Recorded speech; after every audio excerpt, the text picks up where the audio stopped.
Good day, fellow Azanians. I think I must also take this opportunity to throw in my 2 cents worth of contribution to what has happened today in our country. That is the passing of Buthelezi, the co-founder of Inkata Cultural Group, which later came to disguise itself as a political party. I want to address issues that are very sensitive here. Unlike Ugacha, who received messages of condolences, there are families that are sitting today without closure.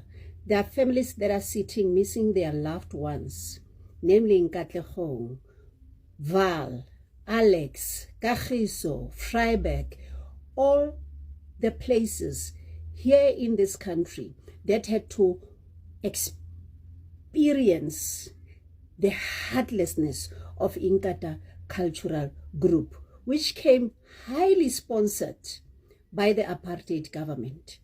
Gacha hated black people. So I'm not going to sit here and send the RIPs. I'm not going to sit here and pretend and say that he was a saint. I wish I had the powers in me to press the button and delay his departure.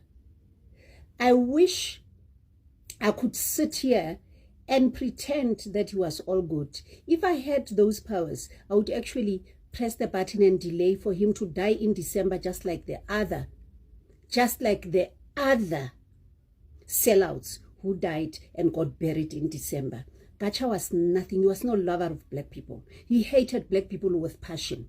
He went out of his way to give instructions for our people, black people. I mean, when I say our people, I mean black people in this country, to be killed. Defenseless black people. Gacha was not fighting the ANC. Gacha was killing black people. And that is an open secret. For us to sit today and pretend that Gacha didn't do bad unto us. All those atrocities that were committed against black people. Thanks to Gacha, today some families are sitting without their loved ones. The people of Katlehong to this day, who didn't even get any debriefing, who says RIP to their families? Who consoles that young man, Tello Alimufukeng, who comes from Katlehong, and say to him everything is going to be okay? That boy, his teenagehood was taken away from him. He could not get the chance to become youth like Gacha's kids did. He, at his age, when he was a teenager, had to carry an AK-47 to defend his people. Now you sit here today and you say that he was a good man. Nobody had the balls to challenge Gacha, who remained arrogant, obnoxious, and naive at all times. When he was interviewed, he was never made to account. Instead, he was rewarded with a ministerial position as a Minister of Home Affairs. It was the same Gacha who was sitting with those white people, asking him to relax the laws so that they can allow all these thugs to come into our country. He had to be asked to relax the immigration laws. If it was a black person who asked him, would he have considered? Would he have given in?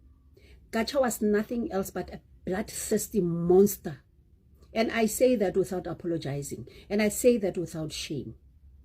It was only my brother, Mondli Makanye, who had the balls to challenge that bully called Gacha. Gacha's family is sitting today in mattresses, sipping tea and with endless messages of condolences, and they are smiling and they are acknowledging. Those families in Katlehong, did they get that chance? The people of Alex, from 1st Avenue, Roosevelt, until 6th Avenue, Roosevelt, who were forcefully placed in places of discomfort. They were displaced by Inkatha. Gacha burst in. An army of bloodthirsty tribalists to come and kill our people. The only family and few families that were left on the side of Alex was that family of Ntate Phahla, former principal of Minerva and Alexander High School. He was left because he was an old man. The other people were killed. Women were raped. Kids were killed ruthlessly. Women were raped in front of their spouses, in front of their partners, humiliated in front of their kids. And today we have to sit here and romanticize the passing of Gacha. We cannot rewrite history. We have to tell it the way that it is. I am sitting here and I'm saying, should it have been in the 90s, already people would have been deployed to come and kill me. Because that's what Inkatha lived for. Who did Inkatha liberate, by the way? Inkatha didn't like black people. And the leader of Inkatha was Gacha Buthelezi to his death. We are a very softened up society. This country, we forget easily. We romanticize issues. We become diplomatic about serious issues. There's nothing smart about Gacha. Gacha, for all I care, could go and roast in hell for all those black people that died without a name. For all those people that got killed, for all those people who today are not even able to speak about these issues because of the trauma that they encountered at the hands of Inkatha cultural group, which later disguised as a political party. Journalists are not even able to speak about it because some of them are on the payroll of these guys. Neighbors are afraid to speak. The people of Bipatong, having a peaceful night vigil, grieving their own. There comes Gacha, kills all of them. White people were standing there, standing and watching and arming them. And arming them while they killed most of us. I am speaking here as an angry black woman who lived throughout the 80s and the 90s and the 70s to this day, with that pain still in my heart. What a level of disrespect even for Gacha to choose to die on the Biko month.